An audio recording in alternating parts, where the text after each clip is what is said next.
Assalamualaikum warahmatullahi wabarakatuh. Bismillahirrahmanirrahim. Dalam video kali ini saya akan membahas tentang analisa laporan keuangan perusahaan. Dalam video-video sebelumnya saya sudah membahas tentang apa arti pentingnya laporan keuangan, kemudian manfaat laporan keuangan, dan sebagainya. Nah, sebagai informasi bahwa pengguna laporan keuangan itu ada dari manajemen, investor maupun pemerintah. Dan juga yang paling penting adalah kreditur. Di mana perbankan ya, di dalam membiayai suatu nasabah sangat penting laporan keuangan sebagai dasar di dalam mengambil suatu keputusan. Nah, teknik analisa laporan keuangan itu ada beberapa. Yang pertama adalah analisis rasio. Kemudian analisis vertikal atau common size. Kemudian analisis horizontal atau trend analisis. Dan analisis sumber dan penggunaan dana atau cash flow analysis. Nah, kita bahas satu persatu. Yang namanya analisa horizontal atau analisa tren itu adalah menggambarkan kecenderungan perubahan suatu pos dalam laporan keuangan selama beberapa periode. Di mana data laporan keuangan untuk beberapa periode dinyatakan dalam suatu persentase atas dasar tahun dasar periode awal atau periode paling awal. Nah, ini contohnya. Di dalam suatu neraca pembandingnya adalah di tahun dasarnya, tahun 2007 ya. Ini ada pos-pos neracanya ya. Kemudian ini adalah prosentase di dalam analisa tren di mana tahun 2007 sebagai pembanding 100% ya. Untuk tahun-tahun berikutnya ya, kira-kira seperti itu. Ya, yang pink ini adalah tahun pembanding ya, sebagai merupakan tahun dasarnya.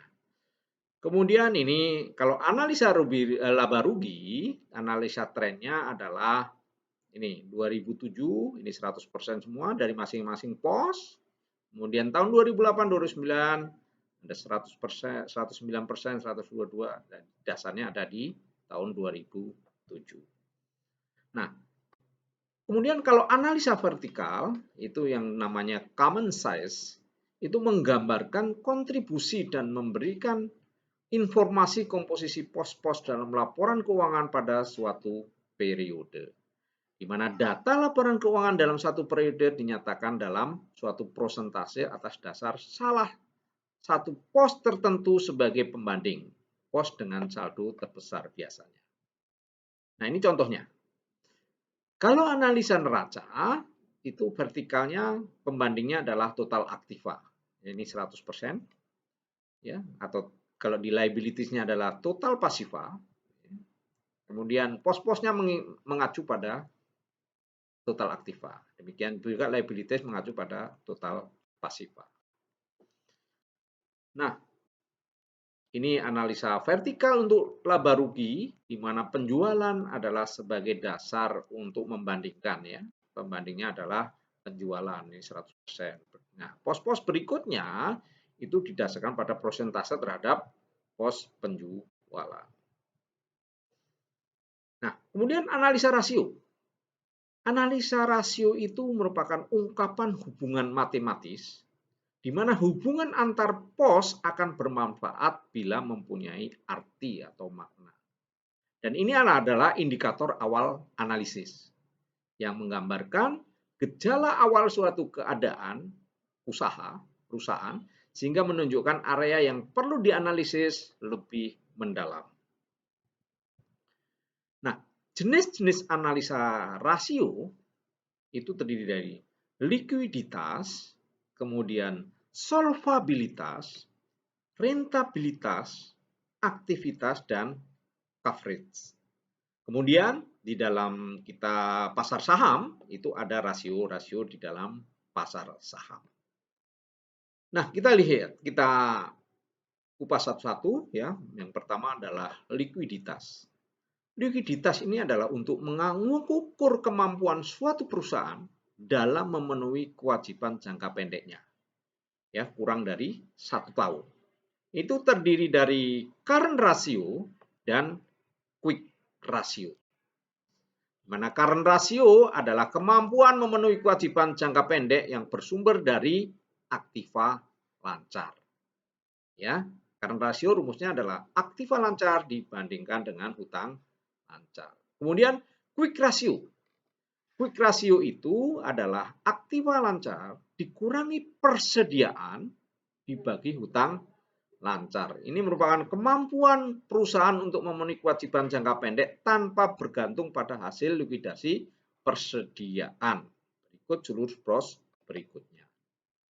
Nah, kemudian kalau solvabilitas ya, itu adalah mengukur kemampuan suatu perusahaan dalam memenuhi seluruh kewajibannya baik jangka pendek maupun jangka panjang ya. Nah, ini dicerminkan dalam debt to equity ratio dan debt to asset ratio, DER atau DAR. Nah, kemudian debt to equity ratio itu menunjukkan proporsi antara aktiva yang dibiayai oleh kreditur dan pemilik usaha. Jadi DER ini rumusnya total hutang dibagi dengan total modal. Ya. Gambaran kemampuan modal sendiri yang dimiliki oleh perusahaan untuk memenuhi seluruh kewajibannya. Jadi DER semakin kecil itu semakin baik ya. Jadi hutangnya semakin sedikit. Kira-kira seperti itu. Kemudian kalau debt to total asset ratio adalah menunjukkan tingkat ketergantungan perusahaan terhadap sumber pendanaan eksternal. Jadi total hutang dibagi total aset. Ini gambaran struktur pendanaan eksternal atas seluruh aset yang dimiliki oleh perusahaan. Kemudian rentabilitas ya. Ini adalah untuk mengukur kemampuan perusahaan dalam menghasilkan laba selama periode tertentu.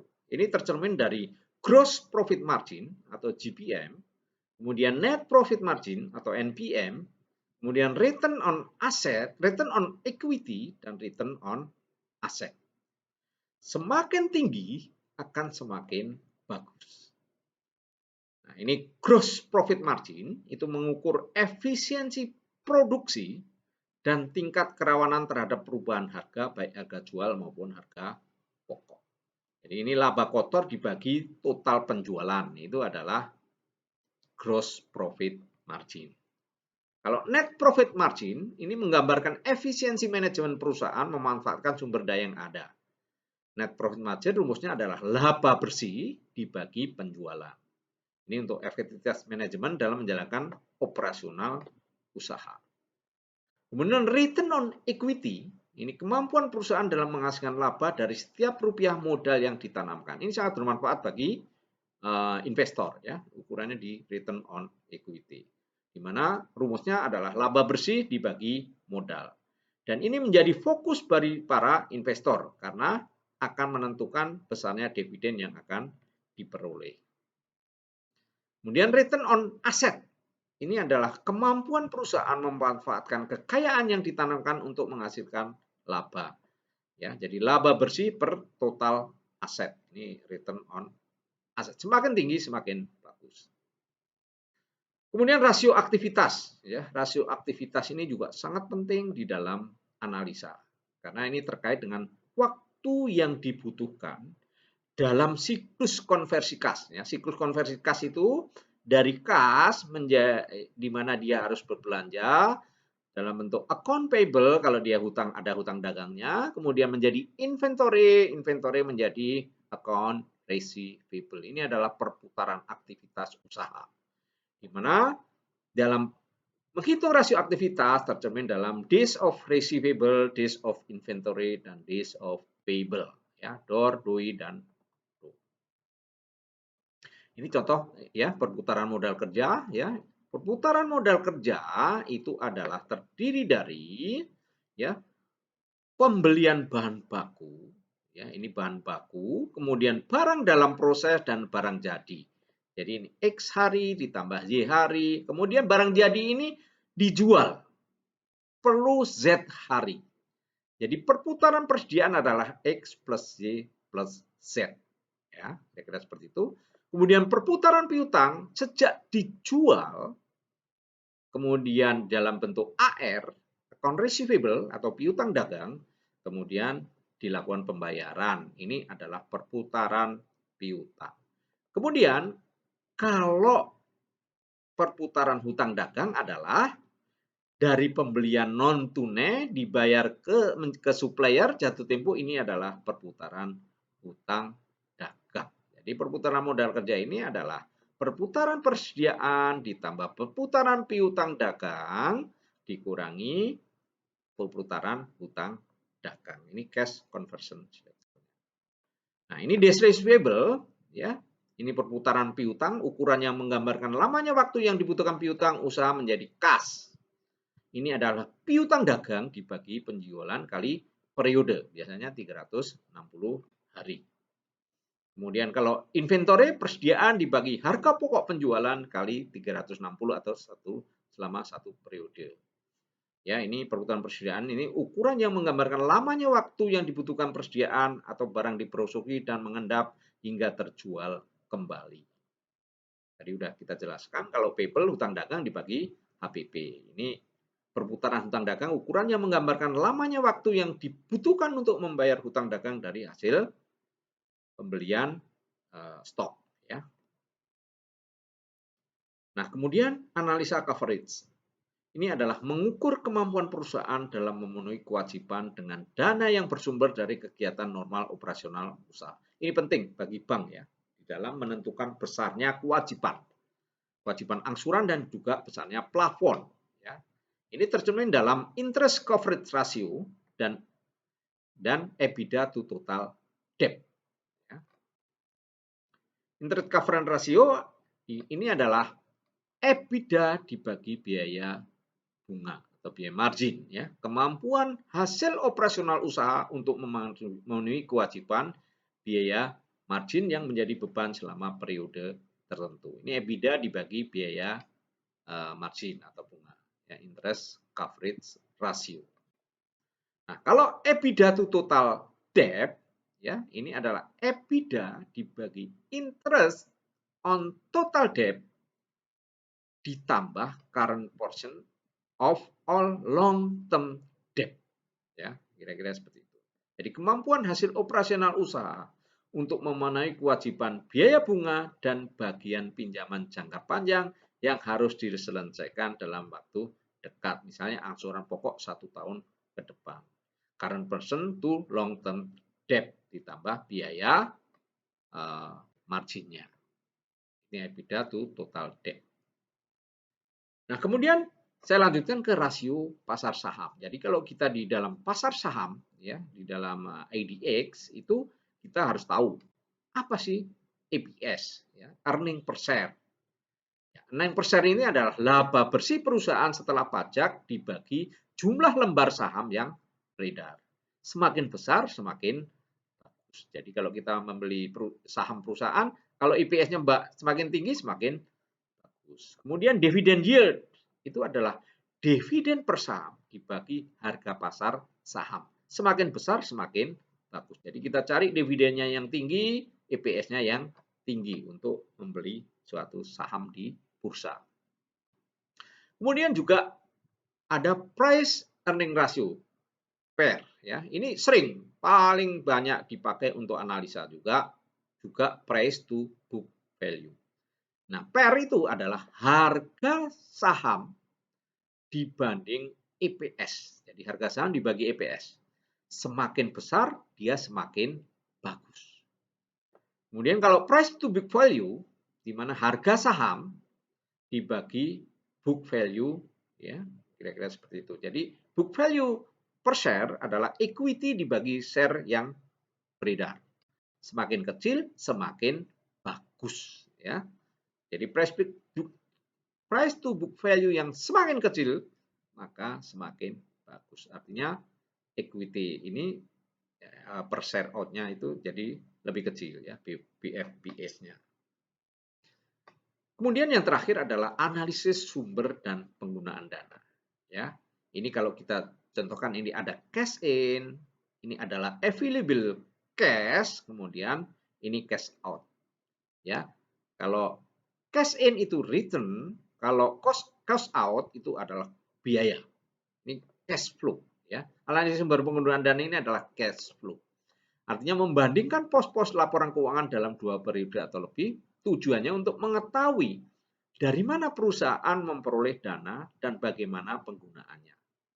Ini dapat mengetahui penggunaan kredit yang diberikan ya. Ini cash flow statement analysis atau sumber dan penggunaan dana ini adalah metode informatif. Ya. Karena bisa menjelaskan secara lebih detail sumber dana yang diperoleh perusahaan, apakah dari hasil operasional atau berasal dari non operasional dan pembiayaan.